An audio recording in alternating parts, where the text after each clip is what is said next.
Okay, it is 10 a.m. and because we have a lot of ground to cover today, we're going to get started. I suspect there will be more people coming in as we get started, and that's fine. So let's do that. So welcome everyone to this morning's webinar from Alzheimer's San Diego. And today we are presenting on dementia skills for healthcare providers. My name is Jean Alton, and I'm a senior dementia educator at Alzheimer's San Diego. And I'm very pleased to be joined today by a longtime colleague of mine, Susan Valoff. And Susan is an LCSW who had a partnership in a home care and care management business for many years. She and the people she supervised worked with a variety of clients in all sorts of different situations and settings, and many of those clients were people living with dementia. In addition to this professional experience, Susan also has some personal experience. You were a caregiver for your dad for over 10 years. Is that right, Susan? Yes. Okay. And so we're very pleased to have Susan be able to provide us with those two different perspectives from the point of view of a professional, but also as a daughter, as a caregiver. And so welcome, Susan. Can we have you say hi? Maybe unmute yourself. Rookie move. Sorry about that. Very happy to be here. Thank you to Jean and Alzheimer's San Diego for inviting me. Oh, thank you. All right. I want to also just add before we go to housekeeping that Susan now has her own private practice where she is seeing, amongst other clients, care partners of people living with dementia, but also the people themselves who have been diagnosed. So good resource for all of us to keep in mind as we work with our clients. A little bit of housekeeping for us today. This webinar is being recorded and it will be posted on our website in probably a week to 10 days time. For all of you, your confidentiality is respected. Nobody's names or information will be apparent on that recorded webinar. We also want to let you know that slides from today's presentation will be emailed after the presentation, and that we will take some question breaks, a couple of question breaks. And in the meantime, for any questions that come to mind, please feel free to jot them in Q&A, which if you look in your Zoom controls, I think we all have familiarity with this now, but if you look in your Zoom controls, you can open Q&A, type your questions in there, but also feel free to use chat. And I have both of those windows open, so I will be keeping an eye on those. Now, I do want to say that we will do our very best to answer any questions or concerns that you do bring up. And of course, if we are unable to answer all your questions, just please know that you can reach out to Alzheimer's San Diego at any time with concerns, questions, and if you're looking for information. So I think that's all the housekeeping we have for today. So let's see here. Let's move on and look at our agenda and what we are hoping to achieve today for all of you. The objectives are to give you some familiarity with some of the common symptoms of Alzheimer's disease and other types of dementia. I suspect that many of you have some fairly good foundational knowledge in this area, but just to make sure, we're going to just do a quick review of a few key points. We want to identify the key safety considerations for people living with dementia and their care partners. And this is something I think where all of us as professionals can really bring some perspective to the clients that we work with. Sometimes we've all worked with families where they don't necessarily see things in the same way that we do, don't have the same perspective or the same scope of knowledge or experience. So I think safety is one of those really important areas where professionals can give perspective, give information, provide resources, and so forth. We want to talk about improving personal communication skills with people with dementia. It's a learning curve. I think we all know that.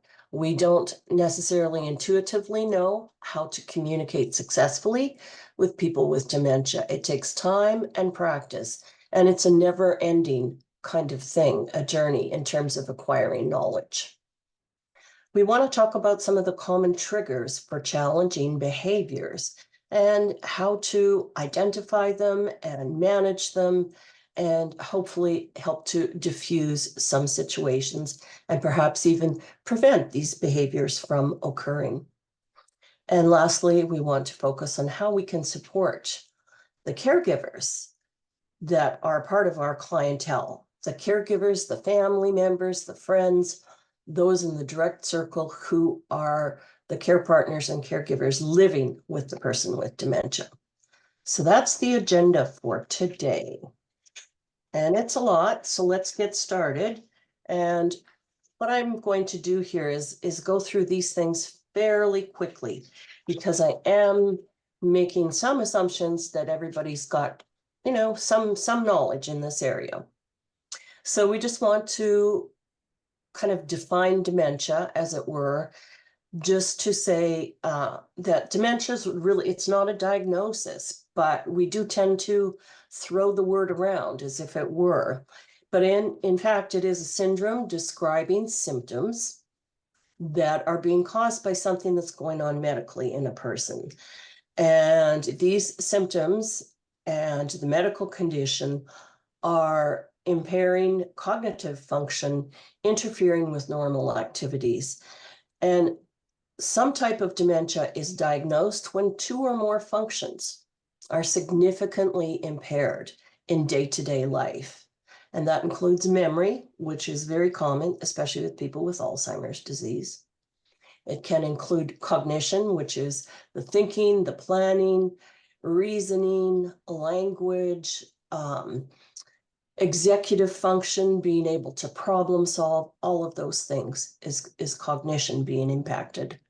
And there is behavior, including changes to mood or personality, can be very common, again, with Alzheimer's disease and some other dementias.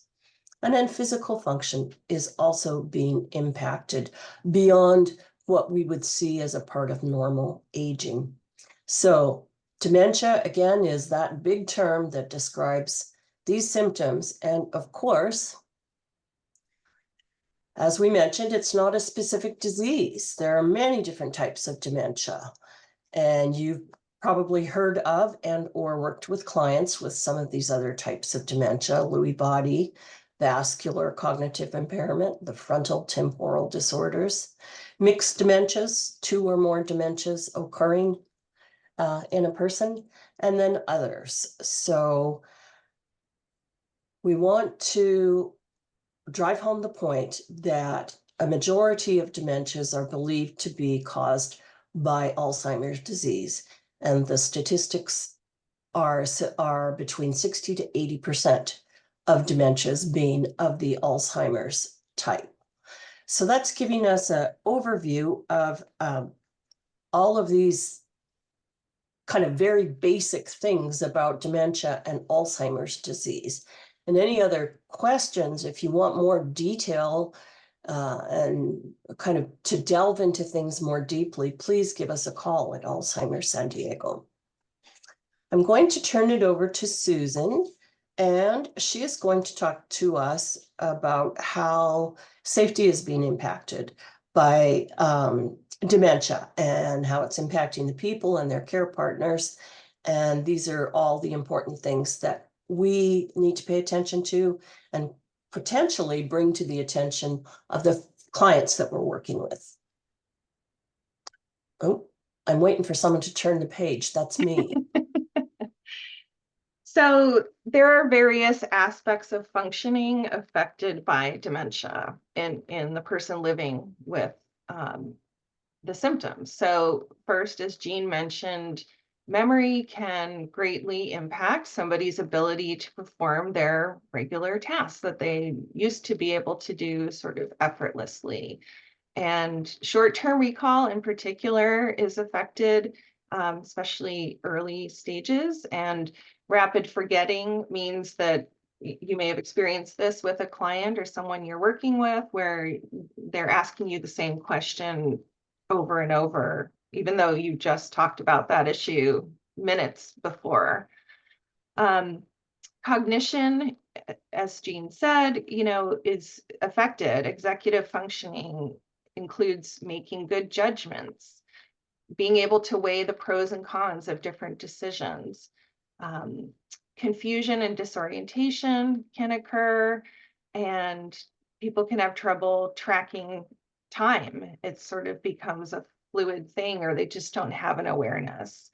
I can give an example because some of you may be working with clients in the home, whereas others may be seeing folks in outpatient appointments or in senior care, communal living environments.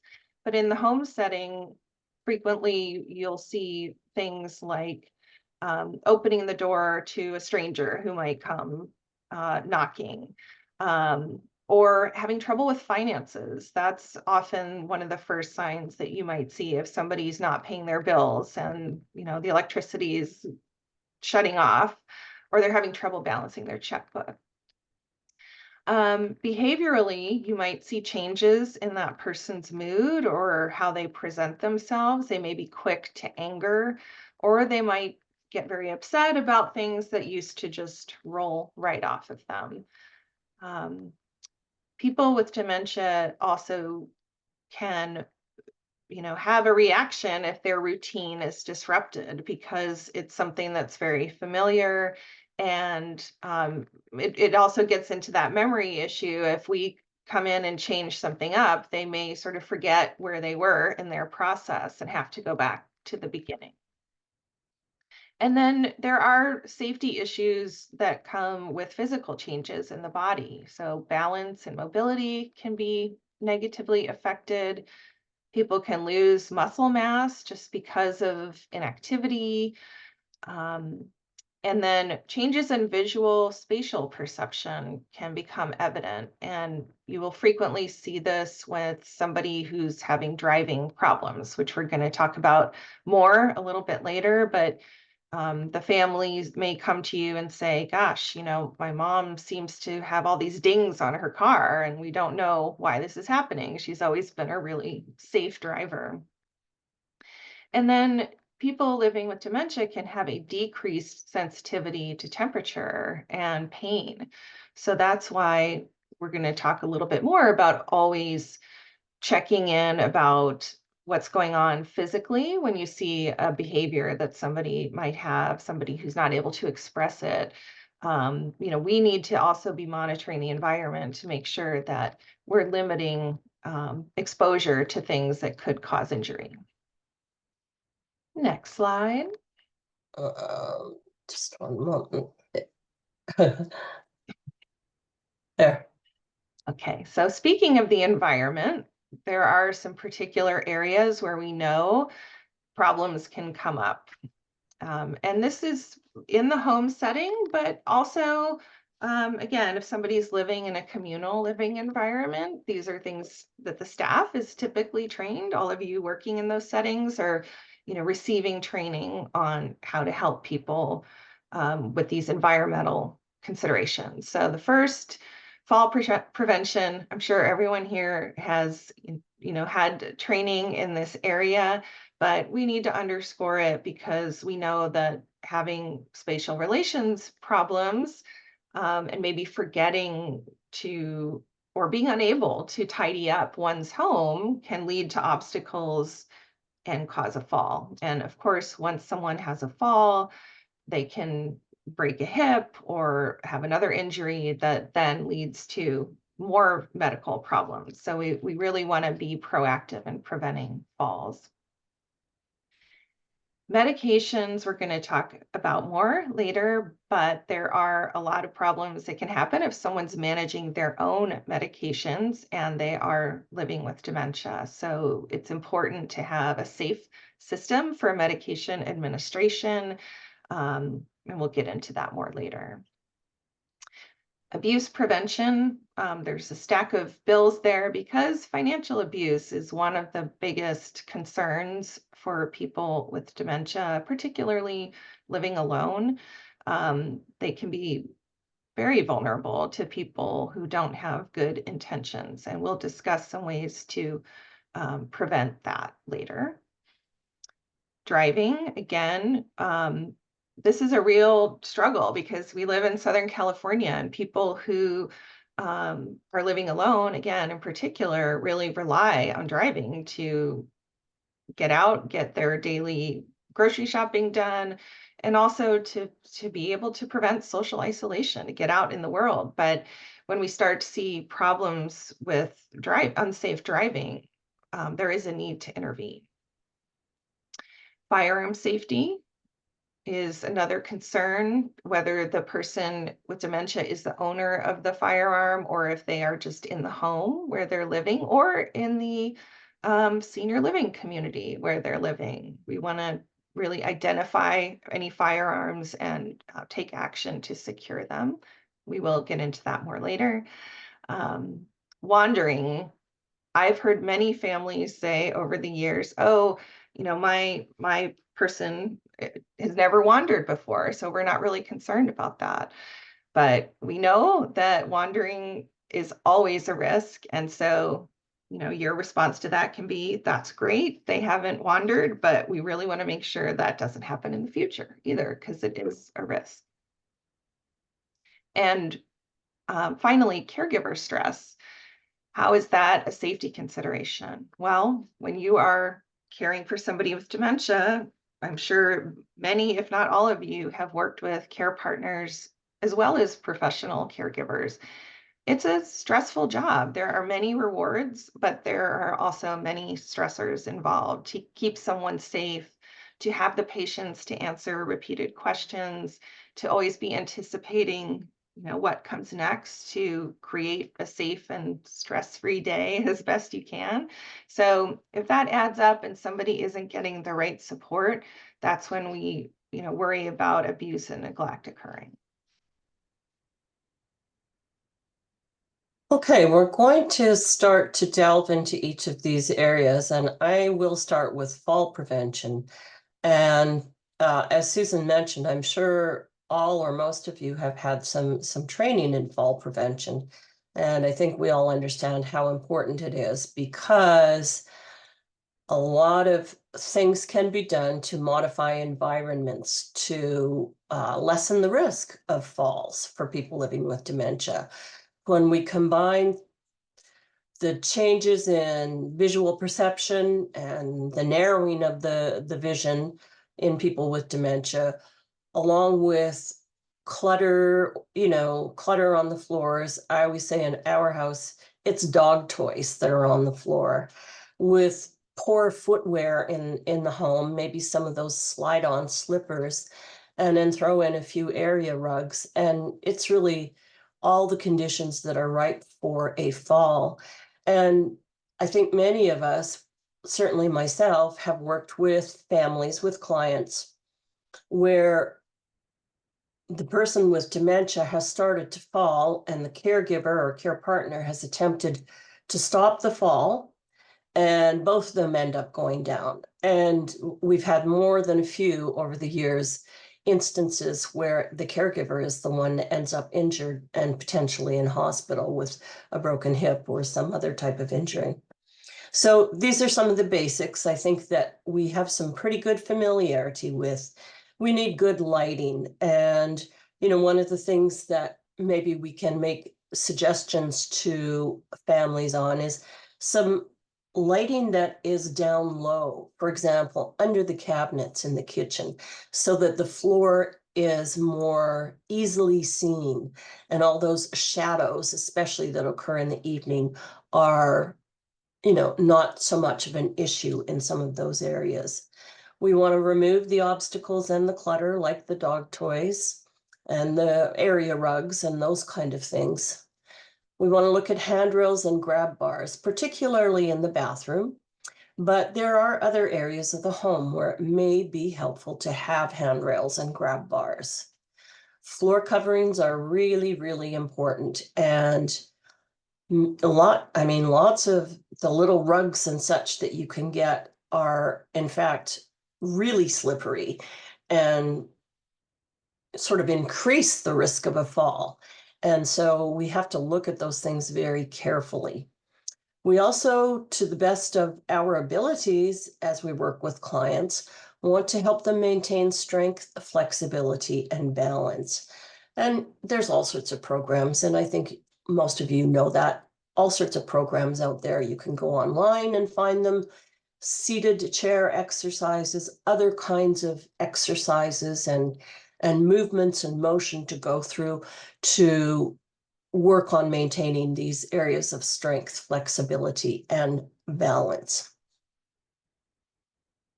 There are other household injuries that can occur. And so, again, in modifying the environment, there's lots of different things that we can do. And again, we can work with the families, with the caregivers to attend to some of these things. And again, sometimes caregivers aren't looking at it through the same lens that we are. So it's an opportunity to help caregivers identify possible areas of concern and to begin modifying in a proactive kind of way in order to prevent these injuries. So that might mean limiting access to appliances or sharp objects, tools, equipment. Think about the garage too. I always say, if my husband is to be diagnosed with dementia at some point in time, I would have to go in the garage and get rid of a lot of tools because that's his area and he likes to putter around in there. And there's some tools that could be dangerous. We want to be sure to disable interior locks on doors. The reason for that, we've worked with some families where this has happened, where a person, for example, the person with dementia has gone into the bathroom, shut the door and locked it, and then been unable to unlock it.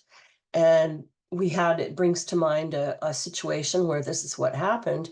And even with the caregiver outside the door giving instruction to the person with dementia, they were unable to figure out how to get the door unlocked. They ended up having to the caregiver had to take the door off of the hinges. So disable those internal locks. Then it's not a problem. It's not a situation you have to deal with. Regulate water temperature. And the recommendation is for families with somebody who's living with dementia and or young children as well too, is to have the hot water heater at no more than 120 degrees Fahrenheit, and 100 degrees or 110 is probably better. The other things we want to think about is safe chemical storage. How many of you think about what's, for example, below your sink in terms of cleansers? Might be bleach, might be Lysol spray, all sorts of different things. And that can be happening in our bathrooms as well too. Sometimes we have these things sitting out on counters. And by having them easily accessed and available to the person living with dementia, we are setting up a situation that is risky because we don't know if a person might mistake the can of Lysol for a can of hairspray, for example. So we have to think about these things. Then there is food safety too, and being aware of the temperatures of food. Again, if they're having problems perceiving temperature, they might take a big spoonful of hot soup before it's cooled down. It might also be something where they might be, particularly if living alone, having some spoiled food in the fridge that they are not seeing as being spoiled. They're not, because of the dementia, they're not seeing and smelling And all of those cues that we get that tells us food is spoiled, the brain is not perceiving and processing that information correctly. And then, of course, kind of more obvious things like swimming pools or spas, they absolutely need to be really under lock and key and not accessible at all to people living with dementia. And now I'll turn it over to Susan to talk a little bit about a couple of other areas. You're on mute, Susan. I keep No doing that. worries. I'm in my home office and I have a dog, so I'm really worried she's going to bark, but she hasn't, so we're good. Medication safety. This is a particular issue at home, right? Because in a community living environment, there's somebody managing the medications typically. But at home, whether if the person with dementia has been living alone, sort of getting a system in place for somebody to be monitoring their medications and making sure that they're using one pharmacy for medications, having medications stored in a safe place and being taken correctly. These are all concerns when somebody's living alone. But for anybody living with dementia, if they have a care partner there with them, we know that there are a lot of things that can go wrong if somebody's taking multiple medications. The term polypharmacy refers to this, where somebody's taking 5 or more medications. We worry at that point about drug interactions, side effects. People can get into a cycle where they're taking a medication and then they develop a side effect. And so another medication is prescribed to address the side effect, and so on and so on. So working with a senior care pharmacist, working with physicians, care managers are really helpful in this arena, making sure that all the physicians are aware of what other physicians have been prescribing. And that's where using one pharmacy is helpful, because the pharmacy staff, the pharmacist, can be a wonderful resource to say, okay, yeah, there are some concerns here about taking this particular medication, which may not be indicated for older adults, but also it may interact with something else that that person is taking. I'm a big fan of pill organizers. Why? Because for number one, they help you determine if a medication has been taken on a given day or given time of day. It's very common for people living alone who may have early stages of dementia to just simply forget if they already took their morning pills or their evening pills, and then to double up, which can be very worrisome from a safety standpoint. All right, so I would guess that everyone on this call is a mandated reporter. But if you're not, it's really important to be aware that people with dementia are vulnerable to abuse and neglect. And we talked about financial abuse a little bit, but there are many different forms that this can take. Physical abuse or sexual abuse. This can happen in the home setting as well as group living environments. Emotional or psychological. We see this often where a family caregiver is really stressed out and starting to lose their cool and maybe, taking it out on the person with dementia.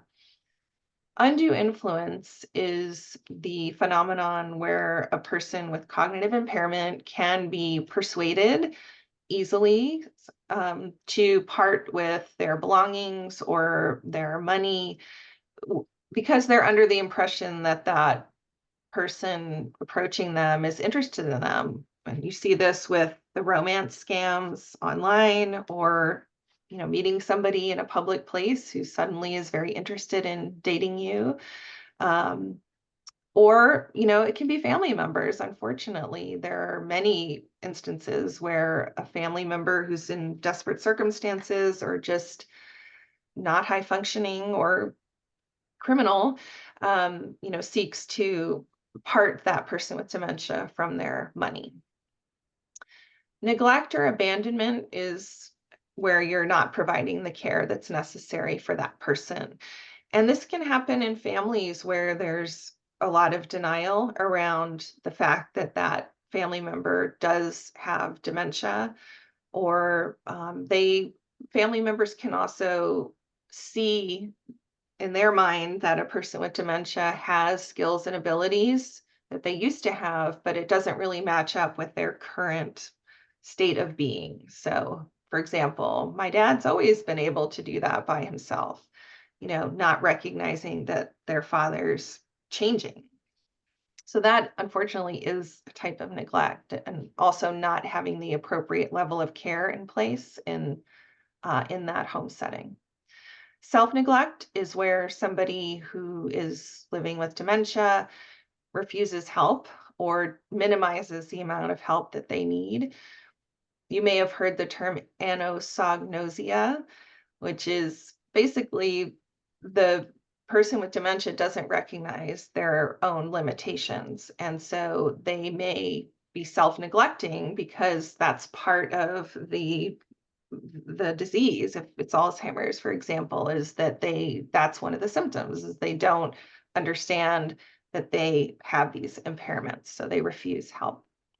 And then financial or material exploitation. So all of these are things that if you suspect, you don't have to prove it, you don't have to have evidence, but if you suspect that any of these things are happening with someone that you're interacting with, then you are legally required to make a report to Adult Protective Services.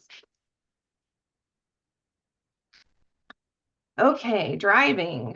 As I mentioned, this is a really big issue for a lot of people. I mean, just think about if somebody were to say to you, you're going to have to give up your keys and figure out how to get around in San Diego. Not an easy thing. So this is something that family care partners grapple with quite a bit.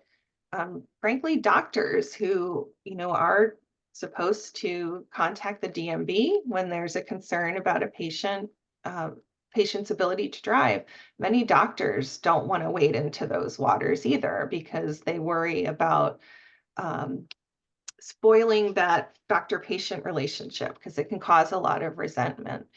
But we know that, of course, driving is a huge safety issue when somebody's starting to lose their short-term memory, their ability to determine where things are in space, able to react quickly to, for example, a pedestrian crossing in front of them.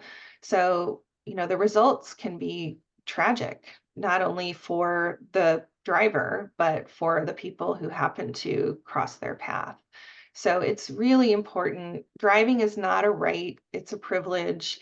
And, we really need to work with families to help them understand that this is a public safety issue. And there are resources available for people who aren't drivers that we can connect them with. And are they as easy as getting in your car and driving? Generally, no. They take some advanced planning, a lot of patience, but it's just something that we have to address if we see those cognitive changes happening.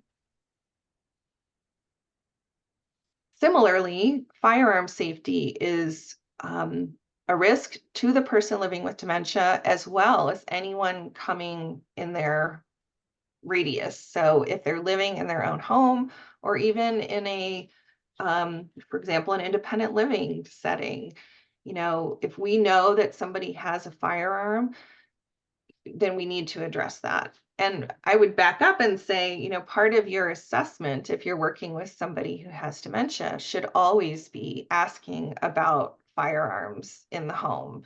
We live in a city that has a lot of veterans. And so, there could be weapons in the home that have to do with that person's former military experience or vocational, if they're a police officer, or they might be a collector. I had a client one time who was a collector of antique firearms, and there were about 30 of them in the home.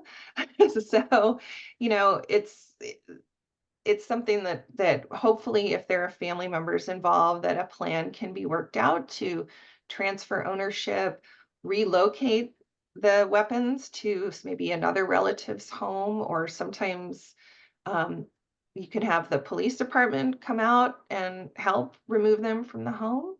And Alzheimer San Diego also offers free gun locks. There's a picture of one there. So there's lots of resources, but there are, again, you know, tragedies that occur when, for example, you know, a murder-suicide kind of situation where a spousal caregiver becomes so stressed out or despondent in caring for their loved one with dementia that, you know, they don't see any other way but to end their life as well as the life of the person they're caring for. And, you know, this does happen. So it's really, really important that we always ask about this. Agreed. And I'll just add that, you know, again, the safety of the individual and the safety of those around the individual and the community at large always takes precedence over a person's personal preferences. With wandering, I will echo Susan once again that if I, you know, similarly, if I had a nickel for every time I worked with a family that said, oh, you know, my person has never wandered. So, you know, it's not something we need to talk about. And of course, we know that nobody wanders until the first time they wander, and that people with dementia are at high risk of wandering at some point in the disease process. So, and of course, it can happen on foot or in a vehicle. I have had some families I've worked with where the person that's living with dementia has got in the car and started driving and ended up a long ways from home before they were eventually found, identified as being someone living with dementia, and then able, you know, successfully returned and reunited home with the family. So it can happen, and it can happen in a minute. Common causes are disorientation or confusion. The gentleman I'm thinking of that drove a long away from home, he drove in the middle of the night, and he thought it was daytime. He was on a mission and he was going to go to work. And so that was clear examples of disorientation and confusion. Memories of past activities. It was, again, in that instance, he'd been retired for many years, but he, in his mind, it was time for him to get up and get in the car and go to work. Can also happen because of physical needs or discomfort, though. And it could be everything from I'm hungry or I'm thirsty and I'm looking, where can I get some food or get a drink of water? Or maybe I'm looking for a bathroom because I need to use the bathroom. Certainly agitation or restlessness, those types of behaviors can also result in a wandering incident, just as a matter of people needing to physically work off the energy that they have within them. That restless, I need to move, I need to get out of here type of feeling that we all get at different times, and certainly people with dementia do as well. So in reducing the risk, there's all sorts of different things that we can do. Most certainly, and this ties in with the driving safety issue, is limiting the access to vehicle and keys is number one way to modify the environment to reduce the risk. And sometimes it requires a little bit more thought than we might realize it needs. So I'm thinking about a family I worked with where the gentleman had a diagnosis of dementia, and he was instructed by his doctor to not drive any longer. And it was a concern and an issue. He wasn't happy about it. The family took the keys. In fact, his wife took the keys so that she had them with her all the time. And what he started to do when she was home is he would go through her purse and find the keys and then go out to the car and get in and drive. And so sometimes we have to do more than just think, well, just do that. I'll tuck the keys in my purse so he won't be driving anymore. Sometimes it requires more thought and more inventiveness to limit access to keys and vehicles. We don't want to look at using locks on the inside of doors because we can't do that. We need to have access out of the home in the event of a fire or any other kind of emergency going on. So we avoid locks, but people can use alarms, chimes, room monitors, all sorts of different devices and means to be able to keep kind of an eye on wandering or attempts to leave the home. And so it can be as simple as a wind chime on the back of a door, so that when you hear that jingle, jingle, jingle, you know the door is being opened or closed, and that can alert you to go and look and see, is it the person with dementia? And then we can go from there to more sophisticated alarm and monitoring systems. It's kind of A to Z there in terms of what you can implement, what families can implement to prevent wandering. I think it's also a good idea for us as professionals to look at environments of clients that we're working with and think about the very simple things we can do, like moving items that suggest leaving. If you have at the front door shoes and a coat and a purse and a little tray with keys in it, that's kind of an invitation to put the shoes on and the coat and grab the keys and the purse and out you go. And so removing those items so that the cues to leave the home are not there visually for the person with dementia is something that can help. There are some things that you can do to camouflage doors and doorknobs. If you go on Amazon or any of the kind of craft sites as well too, you can find everything from peel and stick types of wallpaper that look like, that you can put on the inside of a door that maybe look like a bookcase, for example. But you can also do things that are simpler, such as having the door painted and the doorknob painted the same color as the wall that the door is on. And lastly, with attempting to reduce risk is just to watch for unmet physical needs. Again, hunger, thirst, the need to use the bathroom, the need to move because you were feeling bored or antsy or whatever it might be. So offering something to drink, something to snack on, saying it's time to use the bathroom. Let's go and do that right now. To say, come on, let's go on out in the garden and do some moving around. Getting those things on regular routines so that in certain time frames you are offering these things and or directing towards these things may also help to reduce the risk of the person wandering. And just to round out wandering, we want everyone to know about the San Diego County's Take Me Home program. This is offered through the Sheriff's Department. Excuse me.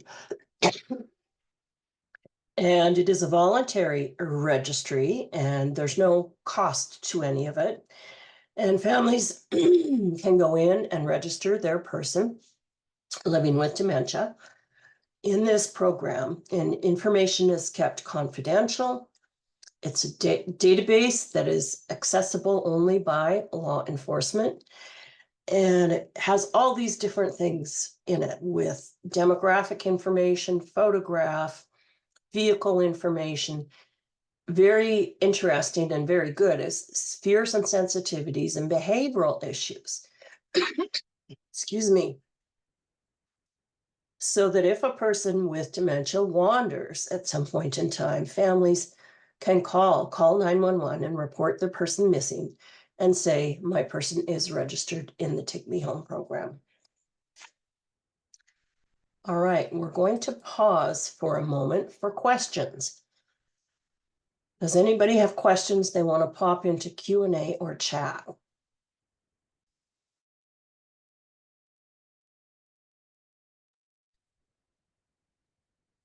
I don't know, Susan, maybe we're being really thorough.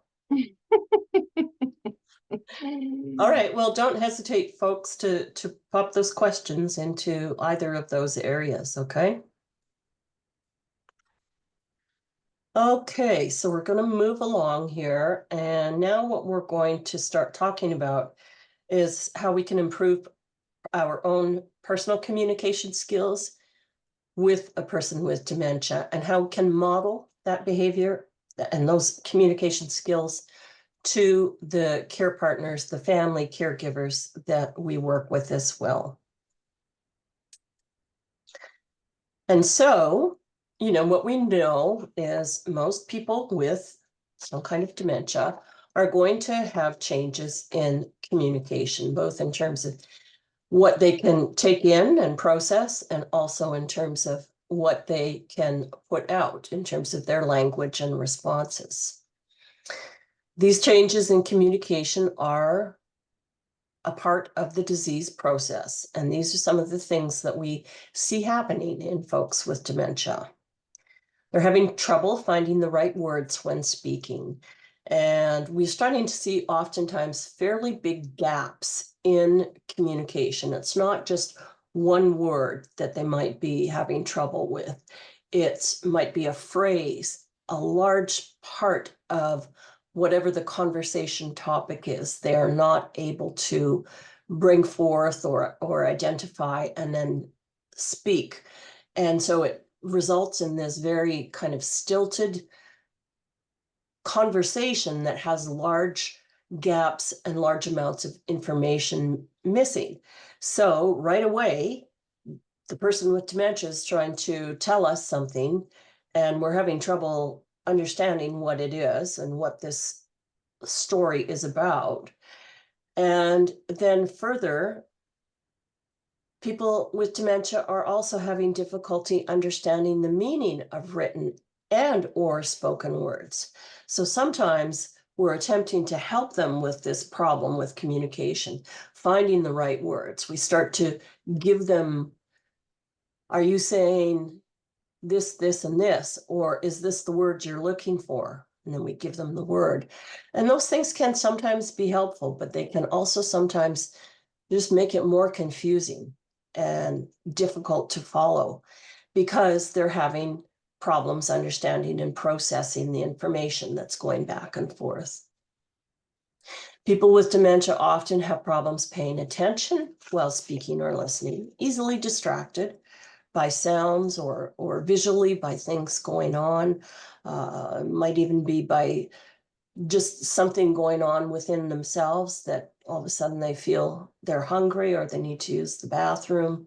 And so that attention span is getting broken and is much less than it used to be. They're having problems filtering out background noise or activity. So we want to try and reduce those distractions, turn the TV off. If the dog's barking too much, and Lord only knows that can happen in my house, maybe the dog needs to be put out in the backyard for a little bit so you can have some quiet and the person with dementia can focus more clearly on the conversation you're having. Certainly there's frustration when communication isn't working on everybody's part. And we also will see some primary and secondary language confusion. Again, these are all symptoms of a progressive disease.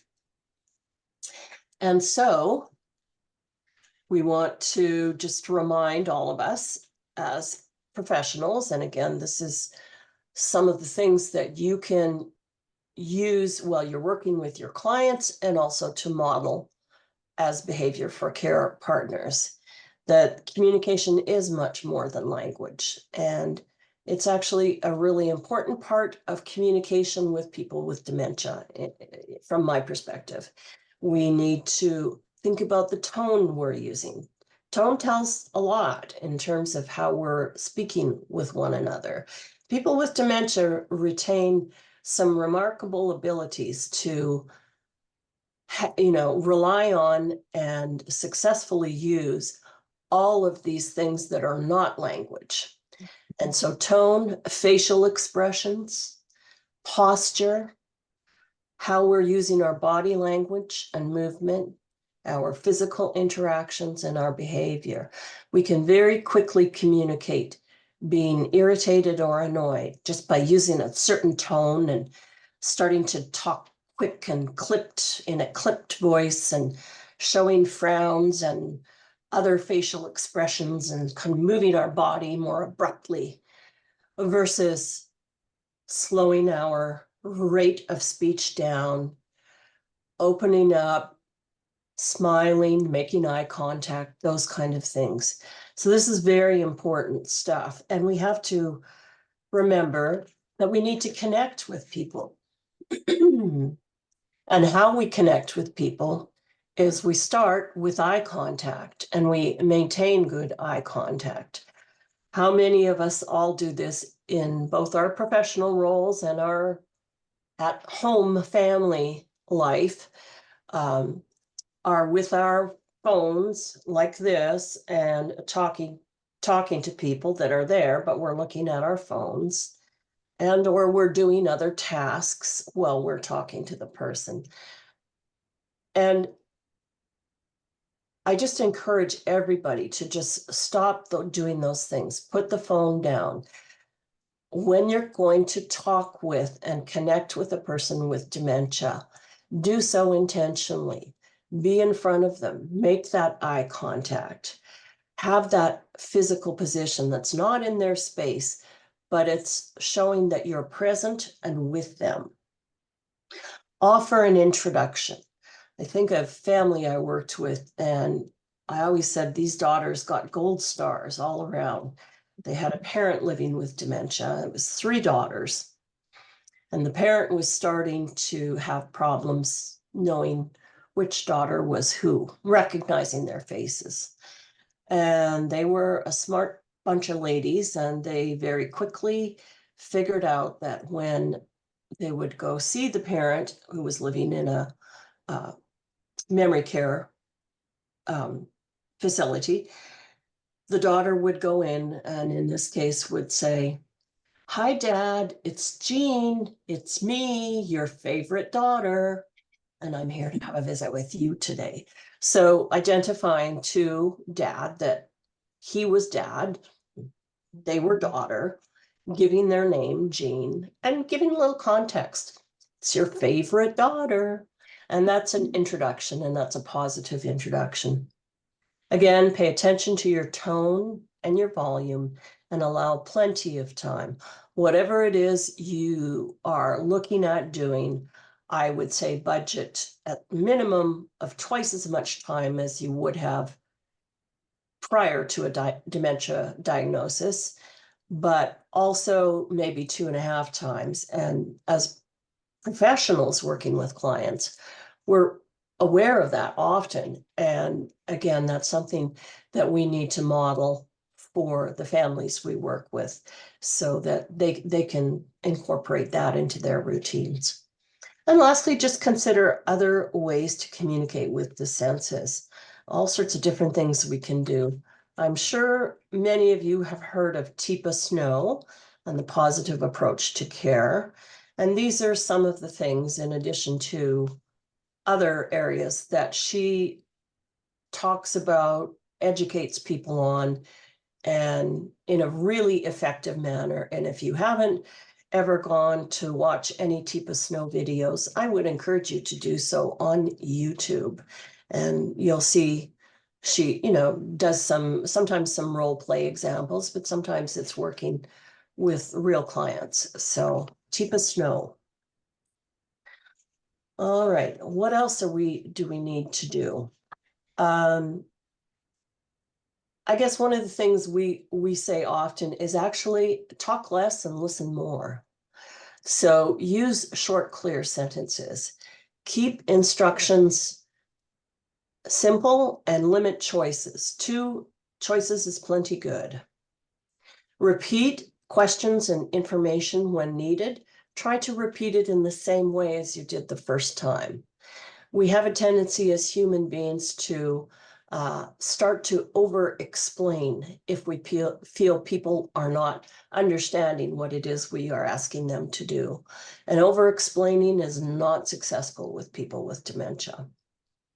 Address the person directly, and of course, just speak respectfully. Don't, use words like honey and sweetie, because we're not the clients are not our honeys and sweeties. They are our clients. And so we don't want to get into using that overly familiar language. It's just inappropriate. So what do we try not to do?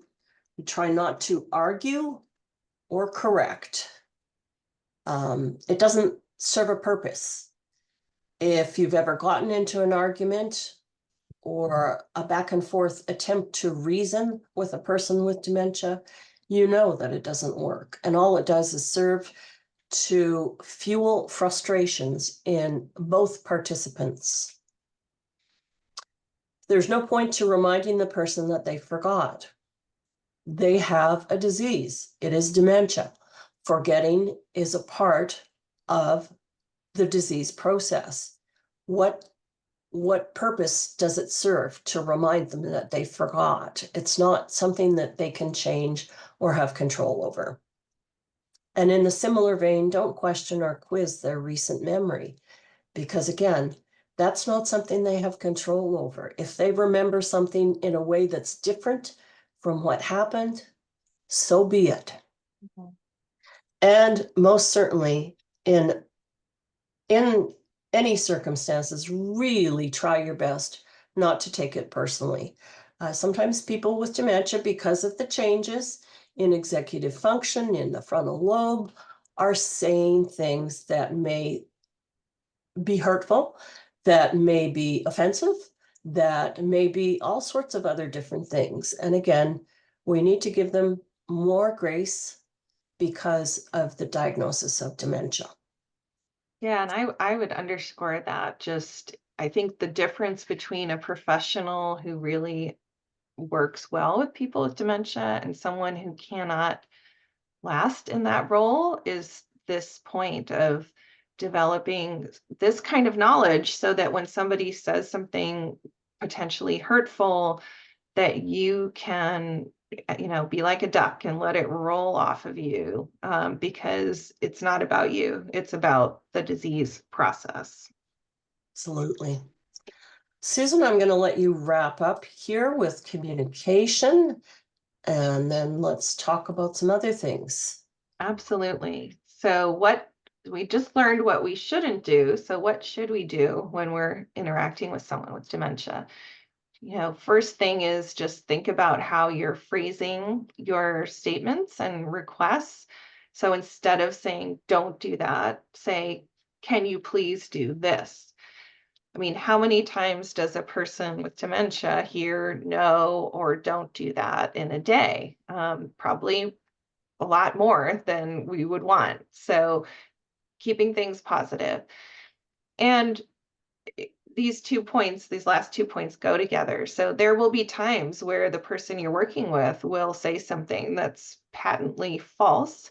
And so it's just important to remember that it's more important to be kind than it is to be right or to correct somebody with the objective truth. Unless it's a, issue that involves their immediate safety or well-being, it's okay for them to have a belief that doesn't align with reality.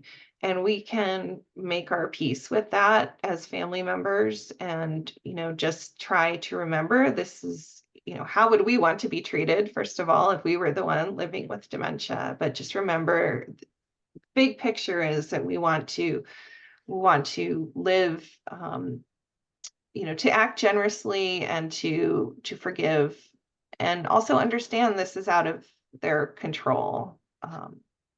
And that's all easier said than done, by the way, especially when it's someone you love and maybe you have a history of in your family or however your family interacts. But it can mean really changing the way that a family relates to each other. Agreed. So one of the big takeaways from this presentation is when you're communicating with somebody who has dementia is to focus less on the words that they're saying and more on the feeling behind it. So, for example, it's very common for someone with dementia to repeat, "I want to go home. I need to go home." And that can be really perplexing for a lot of caregivers, family and professional, to cope with that. And frequently we'll go down the path of trying to convince that person, "You're home, look, this is your home. These are your pictures of your family." But frequently that doesn't really do it. So what we want to do is focus on when somebody says they want to go home, what are they really trying to tell us? They're telling us typically they want to feel safe. They want to feel that the people around them are kind and taking care of them. So it's about, reassuring and validating, which we'll talk about next. Okay, now we are going to jump into challenging behaviors and identifying some of the most common triggers for these behaviors. And so what we'll say is, behavior, I'm not even sure I really like the word behavior because it just kind of has some connotations with it, with people with dementia. When people with a diagnosis of dementia are responding to us in a way that is out of character for them, that they are challenging us in some way, or usually when we're talking about behavior, we're talking about something that is difficult to manage. And often we forget, and even as professionals, we kind of have that gap in our thought process that is saying the person is being contrary with us, that this is, why are they being like this, or making it more difficult for me, for us, for them. And in fact, any of these behaviors are a symptom of the disease and the disease process. They are a form of communication, and they are an expression of need. And that's the thing we need to focus on. When people are doing something out of character, they are telling us something, and we have to do our best to identify what it is they're trying to tell us. So what are those triggers? Gosh, there's lots of them, and this is just a short list, and it's a short list that's several slides long. Some of these you'll be very familiar with. The restlessness, that's pacing and repetitive movements, very common in people with dementia. And what would be the triggers for that? It could be, again, being hungry, being thirsty, having to use the bathroom, feeling bored, needing to move. We all think about, even in a webinar like today's, I don't know where everyone is at right now, but after a certain amount of time in a meeting, do you not start getting fidgety? Do you start tapping your feet or clicking your pen? People with dementia have those same experiences of feeling, okay, this is enough of this. We need to change things up and I need to move. So if you see some pacing and repetitive movements, these are the 4 areas you go to initially: is hungry, thirst, go to the bathroom, need for movement. In the same way, anxiety or agitation can be crying, wanting to go home. And then maybe we get into these conversations where we say, well, you are home. And the person says, no, I'm not. I want to go home. Please take me home. We see irritability and sometimes physical combativeness. So what's going on there? It could be any one of those physical things I talked about, but it could also be this is an emotional need that I don't feel safe in this environment. I'm thinking of, I have in my mind, maybe the home I grew up in, or I'm not recognizing you as my spouse, and I want to be with my spouse who I love. And in my mind with dementia, the picture I have of that spouse is from many years ago. Or is it pain? Is somebody feeling some kind of pain? Think about any of us that when we have pain. Do you get a little agitated? I do. So all sorts of different things can be triggering these behaviors. With repetition, we're seeing the same or similar stories over and over and over again, or questions. And this can go on many, many, many times, even though you've just addressed that same question or heard that same story. And again, why does that happen? Because these folks have memory loss. They don't remember that they asked the question just 1 minute ago, or that they told the same story 1 minute ago. So we have to give them grace in this area as well, too. They are not recognizing that they're repeating themselves over and over, and it's not something they have control over. Sometimes people are shadowing. If you are not familiar with that term, what we're talking about is when people are following the caregiver, like literally throughout the house, and what we might consider as being attached at the hip, where the caregiver, can't even go into the bathroom to use the toilet without the person with dementia right there behind them saying, "Where are you? What are you doing?" And in this instance, what is that? What is that behavior? What is the trigger for that behavior? Again, it could be any of the things we've talked about, but one of the things that it might well be is that the person with dementia identifies as being close to the caregiver as their safe place, their safe zone. And when the primary caregiver is not within their visual sight, they get anxious and upset and feel the need to just be with their person all the time. Certainly depression or sadness, and particularly in the earlier stages of dementia, although it can continue on through more moderate stages as well, too.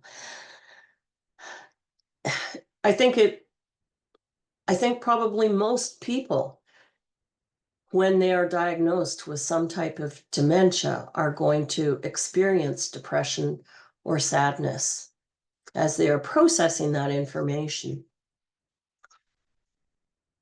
There's all sorts of different options for people in the early stages of dementia and how to manage depression and sadness. And it could be one-on-one counseling with somebody like Susan. It could also be participating in a support group specifically for the diagnosed individual, but also for primary care partners who, again, in the early stages of this thing we call dementia, just receiving the diagnosis and not knowing what to do with all of this.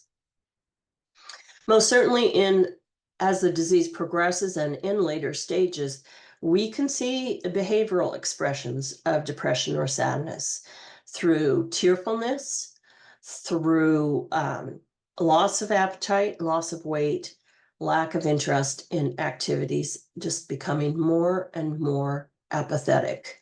And that's kind of a part and parcel of the disease process too, is that apathy. So it's very easy for people with dementia to fall further into this, already having a disease that fosters apathy and then becoming depressed as well. We see social withdrawal, very common, and well, here, I didn't even realize I got ahead of myself. And apathy can be a part of that social withdrawal. And so we need to become the cheerleaders in a sense, and the directors to help people to remain engaged and involved in day-to-day activities and routines and conversations. So in other words, rather than offering a choice of, would you like to eat lunch now, or do you want to go for a walk this afternoon? Saying it's time for lunch now. We're going to go for a walk after lunch, being directive rather than offering choices, because the apathy means the answer will almost always be no. Aggression is something that can happen as well too. And aggression can show itself either in verbal aggression, in responses. It could be in body language, nonverbal expression of aggression, and also physically, you know, getting ready to do battle. And I think many times aggression, I think we have to just kind of go through the list of things that could be triggering it. But I think some of the areas we need to think carefully about with aggression is pain. Because if a person is experiencing pain, it is something that can easily happen, that they strike out when somebody's trying to particularly physically get into their space. Can also be fear, though. Again, that they're feeling unsafe and threatened. This is the fight or flight response that people have. And people with dementia continue to have that fight or flight response, regardless of the dementia process. So validating is important, redirecting is important. Susan's going to talk about those things a little later on here. And, you know, there's so much value in just trying again later. Just stop what it is you're saying or trying to do with the person with dementia, walk away, give them space, come back a little later and try again. Sometimes families do need to consult with a psychiatrist or a neurologist if behaviors are causing self-harm or harm to others in any way, shape, or form. And, you know, in the end, the safety of the individual and those around them takes precedence over preferences in this instance. Paranoia is a common behavior that we see. Distrust of family members, fear of being stolen from, another fairly common one, fear of poison meds or food. Paranoia can come from a variety of different sources. I think oftentimes it comes from the memory loss itself. So if my purse is really important to me and I don't want anyone to take my purse, and so I put it in this spot here right beside me, and then I go and do some different things, and I'm a person diagnosed with dementia, I come back and my purse is gone. Well, what would be my logical conclusion? I didn't move it. It's gone. Who took it? Somebody took it. There's somebody stealing from me, because the memory loss is there. The person is not remembering that they put the purse away in a different spot, even possibly to protect it and make it safer. Wandering, we've talked about, and that can happen at home or in a public place. We also have disinhibition sometimes, where people are starting to remove clothing. And in times and places that we would not normally expect that. It might not be just at home. It might be when there's company over. It might be in a public place. We may see sexual behaviors as well, too, and or making statements that are potentially offensive to others. It may be racial statements. It may be other types of statements. And again, this is the dementia speaking, and the dementia process. If it's removing clothing or a sexual behavior, that disinhibition is happening because of the damage here to the frontal lobe, which is where we have our filter for managing those day-to-day things that we might think about but don't do. Refusing assistance, very common, particularly bathing, but also could be in other functions of activities of daily living. And we've got a whole class on kind of addressing these types of concerns. It's called actually managing resistance. And, it's important for all of us as professionals to know and to communicate to families that this is a very, very common situation. And there are ways that we can modify environments and go in and approach situations in a different way where we may be more successful. Sleep disturbance is very common as well too. Important because if the person with dementia is having sleep disturbance and not sleeping through the night, the primary caregiver is also not sleeping through the night. And that leads to tremendous amount of caregiver stress. And sundowning, where people with dementia are becoming more confused and anxious later in the day. So again, looking for those triggers. Is it pain, discomfort, hunger, thirst, the need to use the bathroom, restlessness because they need to move? Is it something going on medically? Do they have an infection or illness?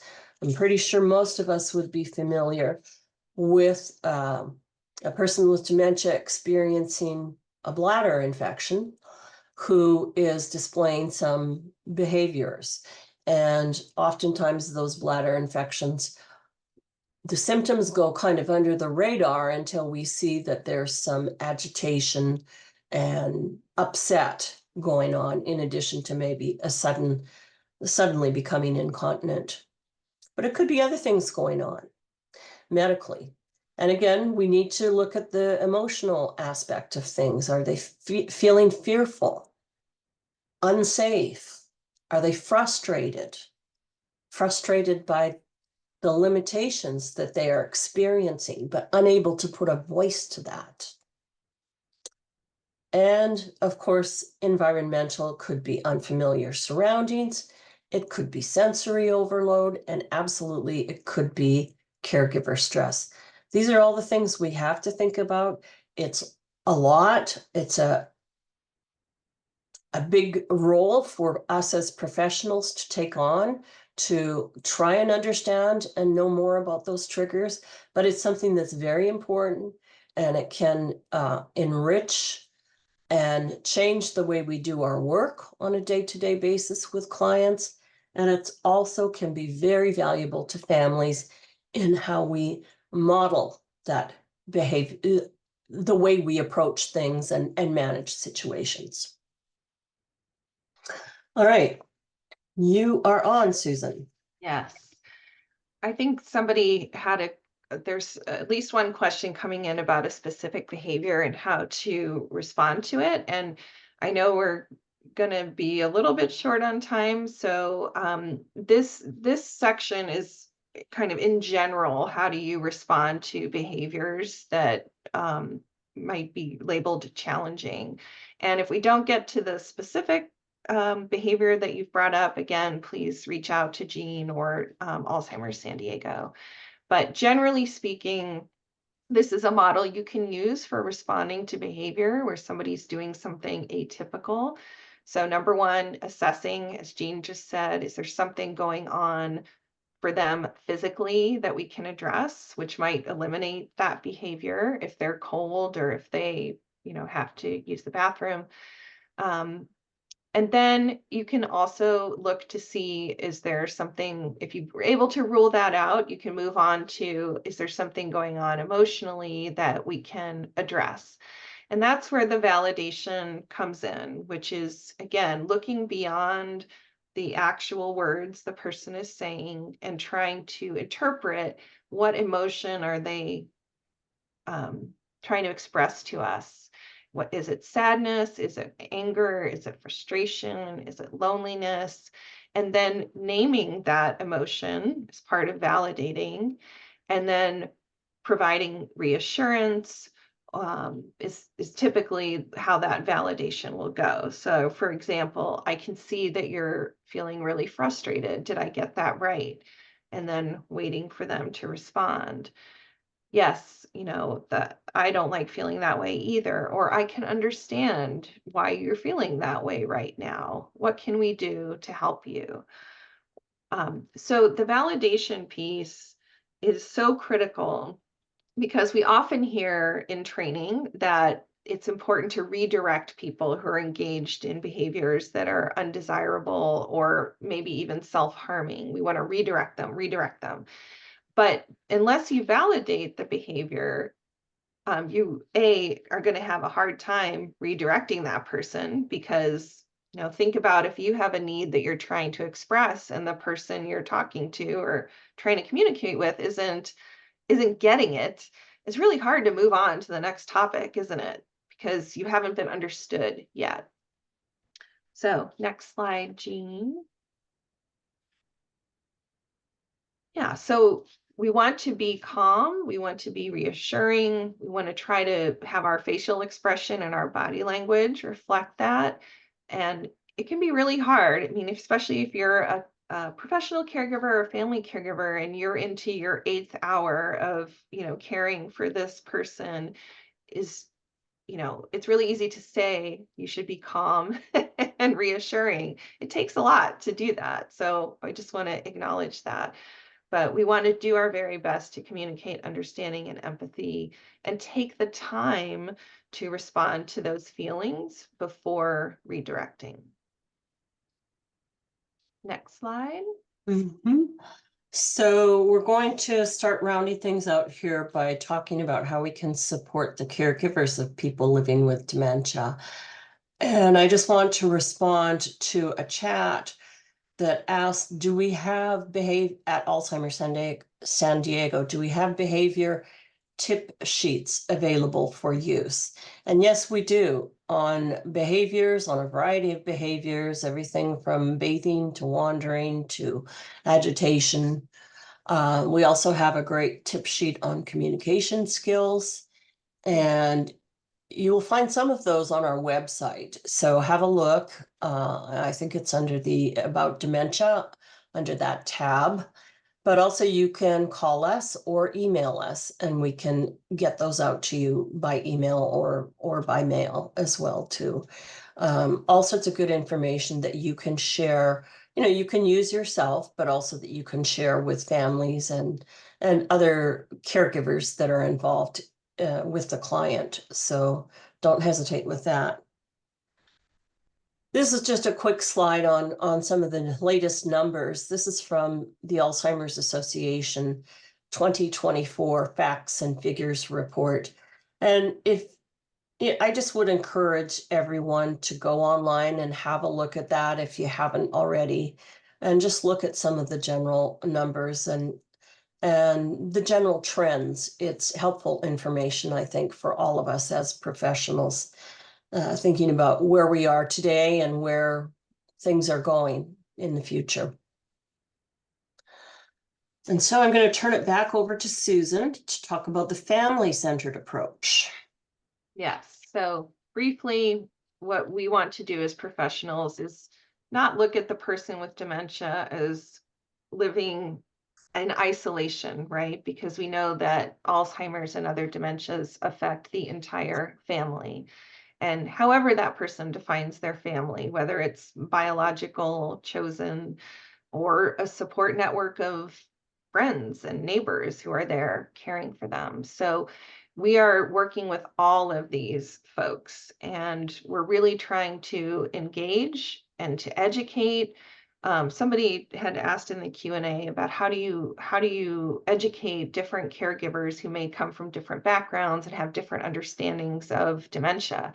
I think that's where a resource like Alzheimer's San Diego is so important, is that people really have to get some basic training on what is dementia and what are the common behaviors and how can you be proactive in preventing safety problems and in managing or helping people to not feel agitated and have behaviors. So it's really about education, and that's what we're trying to do today.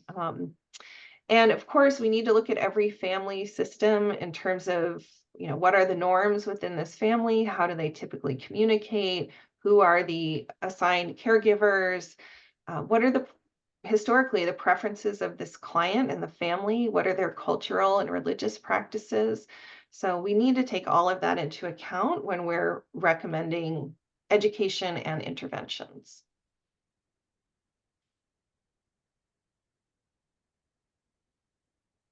Dignity is number one. I mean, I'm sure that everyone here has unfortunately been in a situation, whether it's in a doctor's office or in, a family home setting, where we've seen a person with dementia be treated as less than.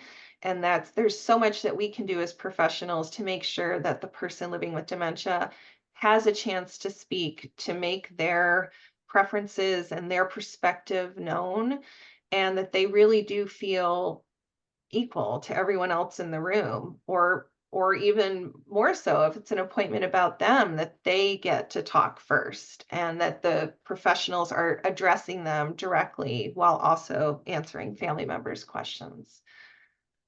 So, having meaningful activity is part of treating someone respectfully, is not giving them activities that are kind of below their intellectual or functional abilities.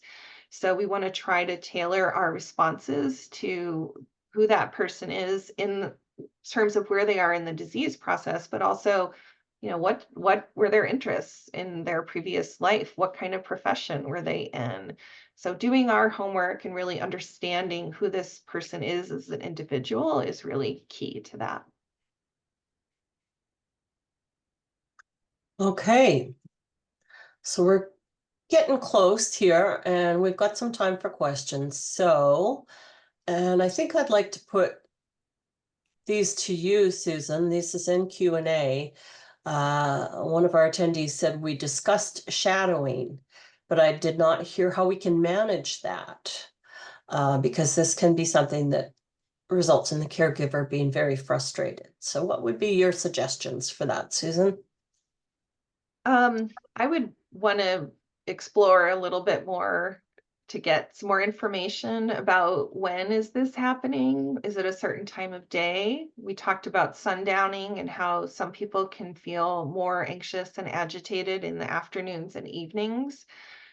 So doing a little more probing questions about when this is happening. Are there certain patterns?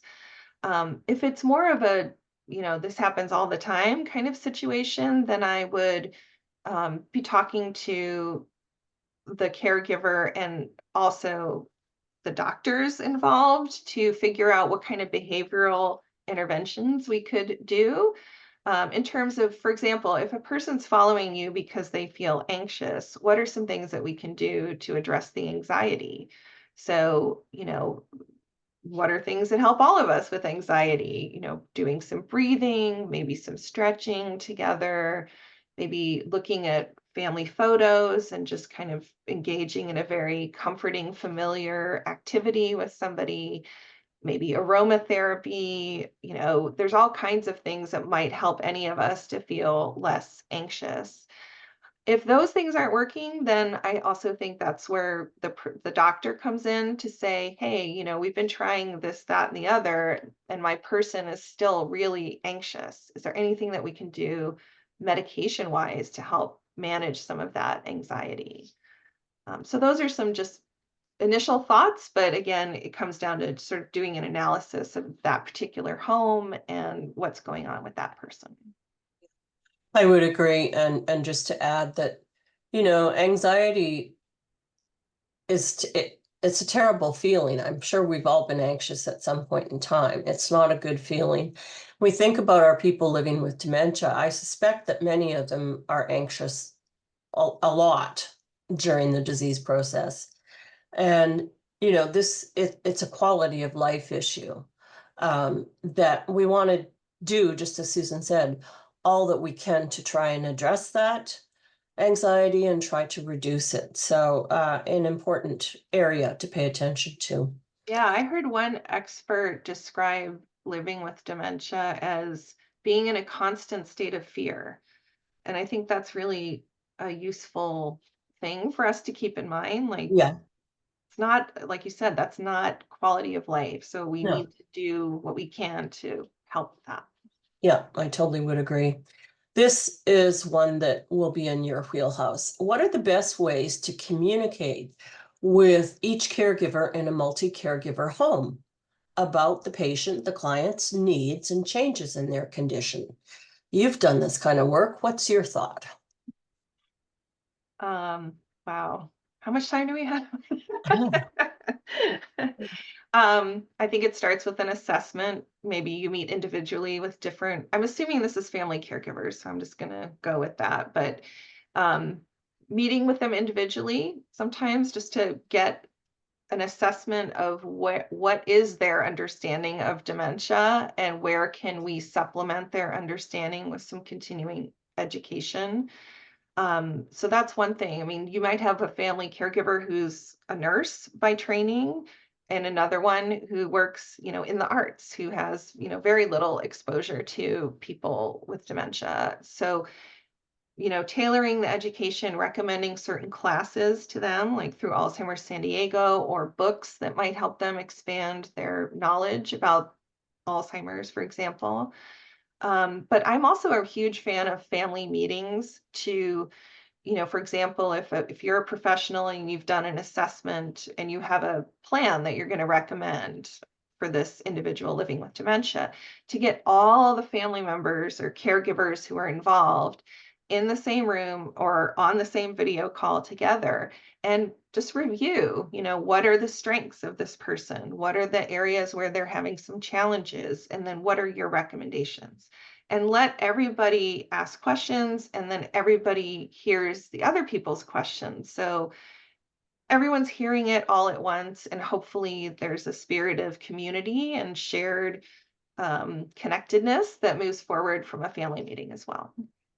yeah, I like all that. And the other thing I would just say is there's all sorts of different online tools that families can use to facilitate communication between one another. Or, if you have a team of different caregivers coming in, you have sister comes in on this day and the neighbor comes in on that day and a friend another day. You can use these online tools where you're communicating what changes are occurring, how they are presenting, what kind of a day they're having today, what they did in terms of activities, in terms of food consumption, you can go as detailed as you want in these kind of things. If you call us at Alzheimer's San Diego, we can direct you towards some of these tools that can be really useful as a mode of centralized communication for everybody that's involved in the care. All right. Well, what we want to do now is, these next couple of slides, which again, everyone is going to get when we're finished here. I'll email it out to everyone.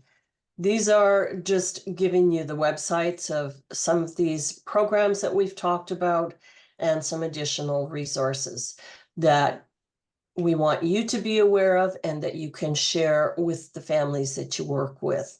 And so, of course, Medic Alert, the one where people wear a bracelet or a set of dog tags.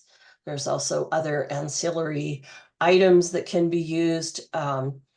It identifies a person as being memory impaired, and so that can be helpful in a wandering situation. It can also be helpful in other types of emergency situations, for example, if there's some kind of motor vehicle accident. And what I'll say additionally about Medic Alert is they have bracelets and or necklaces that identify a caregiver as being a caregiver for somebody who's memory impaired. So if the caregiver is out doing chores and there's some kind of motor vehicle accident, the first responders are looking at that Medic Alert bracelet and seeing, oh, we not only have to take care of this person, but we've got somebody else that also needs to be followed up on. of course, the Take Me Home program, and we can help you with that and help you get registered if you have any problems or questions about that program. It really is terrific.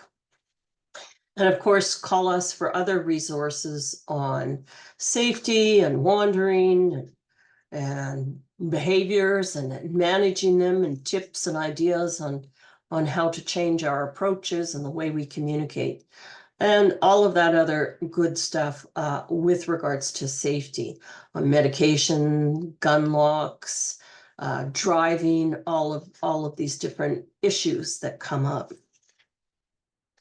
And then these are some other websites that you can go to for additional information and resources. And I encourage you to do so. If there's some of these that you're not familiar with, just go and take a few minutes and peruse their websites. These are some good organizations that can provide us support and information in all sorts of different areas. Aging life care professionals, folks at Elder Help, folks at Jewish Family Services, certainly the county, and Southern Caregiver Resource Center. And then, of course, there's us again. And lastly, this is some websites where you can get, again, additional information. What I want to say here is, I think we all know you can Google Alzheimer's disease or dementia and get 1 billion hits. And of those billion, I don't know how many are suspect or sketchy. Many of them are.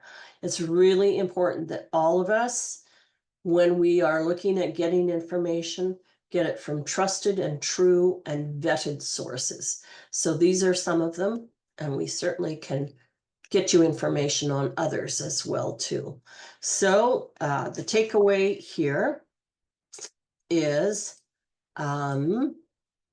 here's Alzheimer's San Diego and all of the different programs and services we provide to the community at no cost.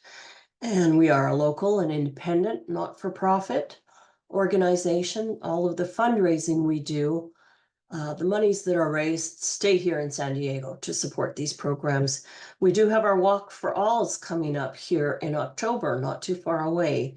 And I think the date is, it's just off, not on the top of my head right at this moment. I think it's October. It's the second Saturday in October. That's what I can give to you. So that is it for today. We thank you for joining us at our program, Dementia Skills for Healthcare Providers. And I want to say a very special thanks to Susan for joining me. And as always, your knowledge and insight and wisdom is much appreciated. I continue to learn from you myself, and very pleased to have you with us here today. You're on mute. I feel the same way. Thank you, Jean. Thanks to everybody for being here. Yeah, so take care, everybody. I see there's a couple of things popped into chat too. The Mind Crowd program, great for families and caregivers to utilize. Okay. So lots of good information. We want to keep doing that, sharing with one another and supporting one another as professionals too. We still got a lot of work to do in this world of Alzheimer's disease and dementia. So we better get to it. Okay. Take care, folks.